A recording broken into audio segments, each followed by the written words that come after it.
after another Eastern Conference Finals loss, 3 in the last 4 years, in fact. The Boston Celtics are looking to somehow get to the NBA Finals and win it all.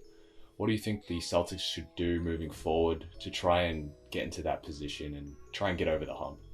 If I'm the Celtics this offseason, I'm looking to move on Gordon Hayward and that $34 million contract that he has. I think a great fit for the Celtics would be Buddy Hield on the Sacramento Kings. He's not happy there. He doesn't like the coach. I think that deal makes sense for both parties. And I think Buddy Hield, being that kind of spot-up shooter that he is, would really help that Celtics offense.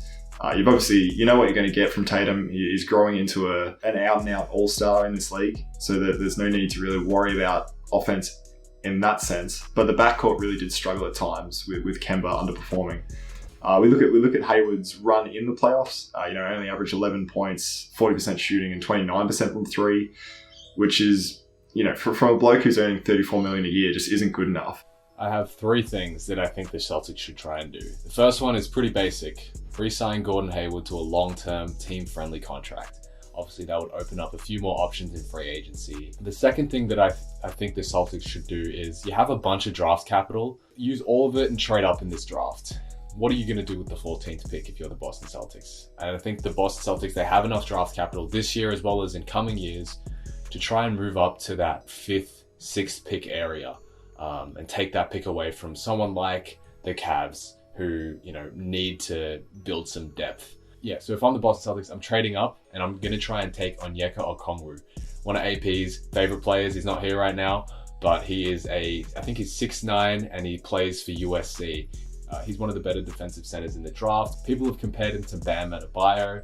Obviously, it's hard to, compare 2 players outright, but I think that he has the offensive ability right now to make an instant impact for the Boston Celtics. He can easily play off the bench and switch with Daniel Tice, whose deal right now, that 2-year, $10 million contract, is looking like a bargain after the way he played last year.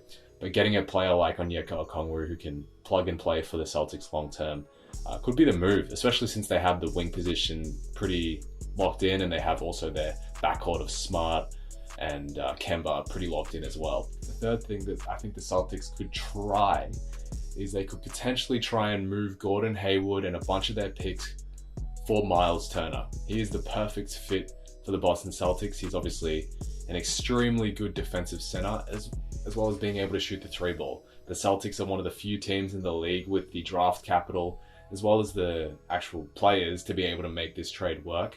And I think that, although the Pacers are probably going to want to keep him, I think that the Celtics should try their best to try and do a sign and trade for Myles Turner. And I think that would help shore up that Boston Celtics defense even more. Right there, they were a top 5 defense last year, but also help stretch that offense a little bit more than Daniel Tice could. I love that pick. I had Myles Turner written down myself as someone the Celtics should be trying to acquire with that Hayward and picks.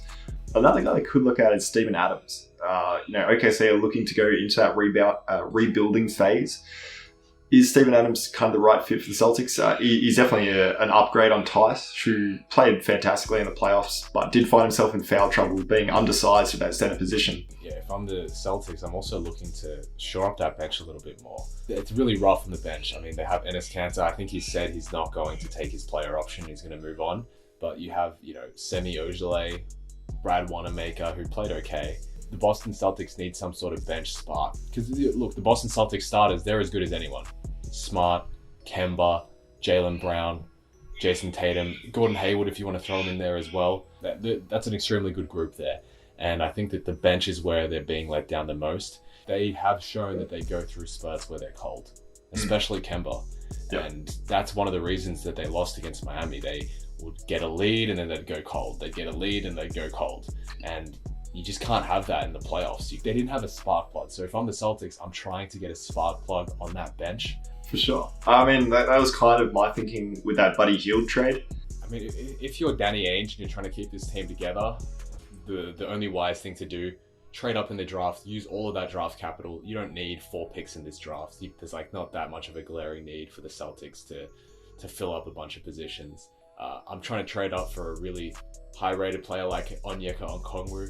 If they do get him, that might help their bench problems, because then you'll have Smart and Onyeka Okongwu playing off the bench, and then obviously you have Carson Edwards as well. So you have a pretty strong defensive bench unit, as well as a bench unit who can take the pressure off the offense as well. So if I'm the Celtics, I'm trying to take Onyeka Okongwu in the draft, and I'm keeping the team together, because any other move is extremely risky. And, besides trading away Gordon, which, might be tough, and trying to get Myles Turner with him, because, Gordon is obviously from Indiana.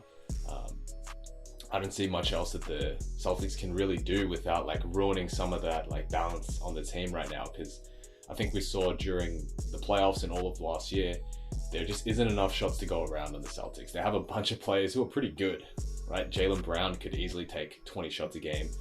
Tatum can easily take 20 shots a game. Same with Kemba. Smart takes 10 to 15 shots a game. And, Gordon should be one of those players who, he used to take 20 shots a game. So there really isn't enough shots to go around for the Celtics. And, adding players who, I think they just need to find the balance this offseason, get Kemba a year to run with the starters.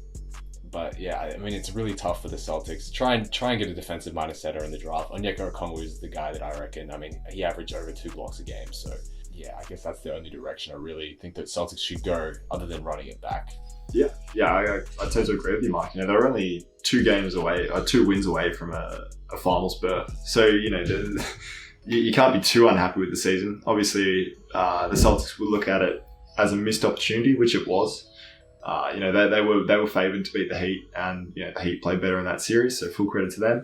But the Celtics are desperate for that championship, especially after the Lakers got one up on them this year. They'll be wanting to bounce back very strong, and there's not a huge amount they can do in this offseason, because they've kind of built that core that will be their future for the next few years in Brown and Tatum. So there's not too much to worry about. But it's just about retooling. That's the hardest part in NBA basketball. You can get your stars, but it's all about adding the right pieces. I think for the most part, the Celtics do have that. But in summary, I'd be trying to find that defensive big man, Mike, which you talked about. So that was our take on what the Boston Celtics should do in this offseason to go one step further next year and make it to the finals, and eventually try and win a final. What do you guys think that the Celtics should do? Let us know down below. Hey guys, cheers for making it to the end of the video. Really appreciate your time and listening to our opinions. Whether you agree or disagree with us, please drop a comment down below. Let us know. We're just trying to learn and grow our channel. And talking to growing our channel, feel free to drop us a subscribe as well. Really help us grow and really get our name out there.